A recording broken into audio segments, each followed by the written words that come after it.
So, good evening, everyone. Today, we are going to tackle about taxation during the Commonwealth period. So, we are going to talk about tax. Kabalo ba mo nga isa sa mga rason nganong na ang gobyerno tungod na sa mga taxes? We can finance our governmental activities through revenues, and by that, it is important to our part to know the history of our taxation system.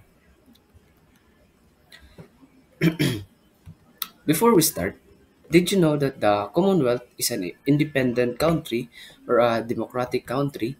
It is also a traditional English term for a political community founded for the common good. And for the other sources, the known Commonwealth stands for public welfare, general good. Upon the entry of the Commonwealth era or the Commonwealth period, new measures and legislations were introduced to make the taxation systems appear more equitable.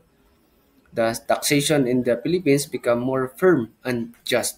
Moreover, the other forms of taxes were increased, such as income tax rates in 1936, the sort tax rates on net incomes in excess of 10,000 pesos, and an income tax rate of corporations.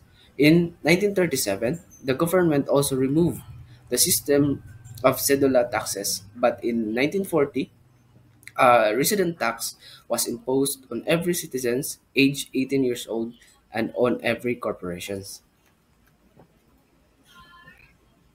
In 1939, the Commonwealth government drafted the National Internal Revenue Code, while in 1939 the Commonwealth government drafted the National Internal Revenue Code, introducing major charges in the changes rather in the new tax systems as follows. First is the normal tax of 3%, and the surtax on income was replaced by a single tax at a progressive rate. Second is the personal exemptions were reduced. Third, the corporation income tax was slightly increased by the introducing taxes on inherited estates or gifts donated in the name of a dead persons. Fourth is the accumulative sales tax was replaced by a single turnover tax of 10% on luxuries. Fifth is the taxes on liquor, cigarettes, forestry products, and mining were increased. Lastly is the dividends were made taxable. The introduced tax structure was an improvement of the earlier system introduced by the American, but still remained inequitable. The lower class still felt the bulk of the burden of taxation, while the upper class, the landed elite, the people in political position, were able to maneuver the situation that will benefit them more. The agriculture sector was still taxed low to promote growth, but was no incentive for industrial investment to take root and develop. This taxation still caused some sectors to become unfair to the share of the tax burden. So wala ni gipadali ang kinabuhi sa mga Pilipino. Mas natagaan na og opportunity ang uban to take advantage sa mga naa sa lower class. As they monitor the situations for their benefits, therefore the tax system that introduced by the Americans remained unfair. So, gaantos gyapon ang mga tao nga nasa lower class tungod sa taxes nga ginabayaran nila sa gobyerno. Sa mga tao pud nga naa sa upper class, ginalantaw nila as an opportunity para makagain og more profits aron mas mudato. Basically, the poor become poorer and the rich become richer. The tax in agriculture is low, but still there are a common good character of taxation during the American occupation in the Philippines was that it was not used to diversify the economy or direct economic development, as some sectors still carried the disproportionate share of the tax burden. So good day everyone. Let's continue our reporting on taxation during the Commonwealth period. The introduced tax structure was an improvement of the earlier system introduced by the American, but still remained inequitable.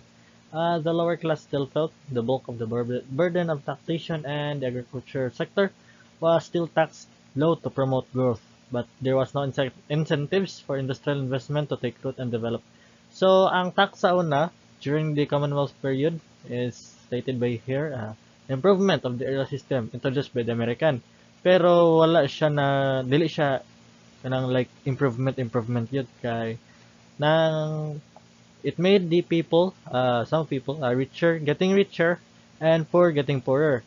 So, ang lower class gid mo naka-feel sa kasakit sa kanang inequality between the rich and the poor. Kay ang tax sa una is uh, og sa kwan pa dili siya sang-ayon sa mga poor people like kanang walay income, walay stable income like kanang laborer, so on and so forth. As World War II reached the Philippine shores, economic activity was put to a stop. Pag-abot sa World War II, di ba, abot na itong mga Japanese. Ang Japanese dayon na-colonize sa Philippines and then set of new rules na pod ang sa taxation during sa Japanese.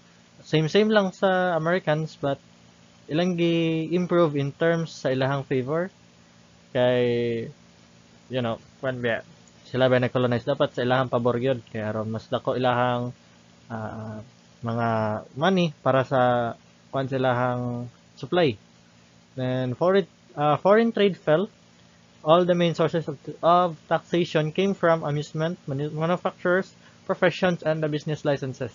So, kibali, ang taxation is ni divert from kuan into domestic. Ilang yung nakuha is mga tax sa mga lisensya sa amusement parks, manufacturers, professions, and the business licenses. As the war raged, tax collection was a difficult task, and additional income from the government were derived from the sales of national sweepstake. Muna siya ang kanang loto ng pataas, sortres, ana.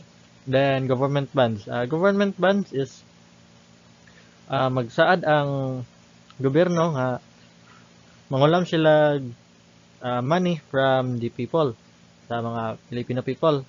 And then ilang bayran magsaad sila kanasan nila bayran nga naay patong kay aron masuportaan sa Pilipinas ang mga supply sa atong mga militar, mga ammunition, guns, so on and so forth.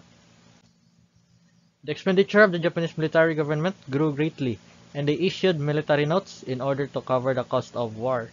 So, nag-introduce ang Japanese og mga kwarta, mga Japanese money, sa katuilang na-occupy nga mga countries. And then, di ba, og dili man ta makabasta-basta print tungod sa inflation.